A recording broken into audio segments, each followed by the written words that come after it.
Friends, Balayya అభిమానులు ఎవరైనా మొదటిసారి ఈ ఛానల్ను చూస్తున్నట్లయితే ఈ ఛానల్ను సబ్స్క్రైబ్ చేసుకోవాలని కోరుకుంటున్నాను. ఎందుకంటే బాలయ్య సినిమాల గురించి ఏ చిన్న అప్డేట్ వచ్చినా ఈ ఛానల్లో అప్డేట్ చేస్తాను. మీకు డైరెక్ట్గా నోటిఫికేషన్ రూపంలో రావడం జరుగుతుంది. ఈ ఛానల్ గ్రోత్ కూడా పెరుగుతుంది. ఈ ఛానల్ను సపోర్ట్ చేయాలని కోరుకుంటున్నాను. ఈ వీడియో మొదటి నుండి ఎండ్ వరకు చూడండి, లేకపోతే అర్థం కాదు. ది టైమ్ మిషన్ అనే పుస్తకం చదవడం వల్ల దర్శకుడు సింగీతం శ్రీనివాసరావు ఆలోచనల్లో పురుడు పోసుకుంది ఆదిత్య 369 మూవీ. ఆ షూటింగ్ జరుగుతున్న సమయంలో అద్భుతం జరుగుతుందని ఎవరు ఊహించి ఉండరు, కానీ అద్భుతం జరిగిపోయింది.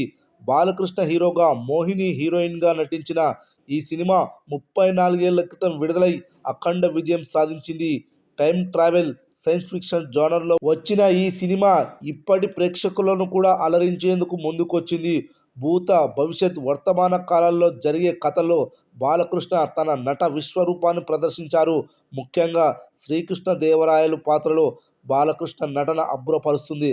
ఆ పాత్రలో బాలకృష్ణను తప్ప ఇంకా ఎవరిని ఊహించుకోలేదని దర్శకుడు సింగీతం శ్రీనివాసరావు చెప్పారంటే ఆయన నటన ఏ స్థాయిలో ఉందో అర్థం చేసుకోవచ్చు. ఆదిత్య 369లో మొదట హీరోయిన్గా విజయశాంతిని తీసుకోవాలని భావించాడట. అయితే విజయశాంతి కాల్షీట్ ఖాళీగా లేకపోవడంతో మోహినిని హీరోయిన్గా తీసుకున్నారు. ఇక సిల్క్ స్మిత కూడా ఈ మూవీలో ఓ ముఖ్య పాత్రలో నటించి మెప్పించింది. ఇక టైటిల్ కోసం ఆలోచిస్తుంటే బోయింగ్ 737 విమానం గుర్తుకు రావడంతో ఆదిత్య 369 టైటిల్ ఖరారు చేశారట సంగీతం శ్రీనివాసరావు. 34 ఏళ్ల క్రితం విడుదలై సంచలన విజయం సాధించిన ఆదిత్య 369 స్టోరీ ఇప్పటికీ నూతనంగా ఉండడమే ఈ సినిమా విజయ రహస్యం. ఇక ఈ సినిమా ఏప్రిల్ 4న రిలీజ్ అయింది.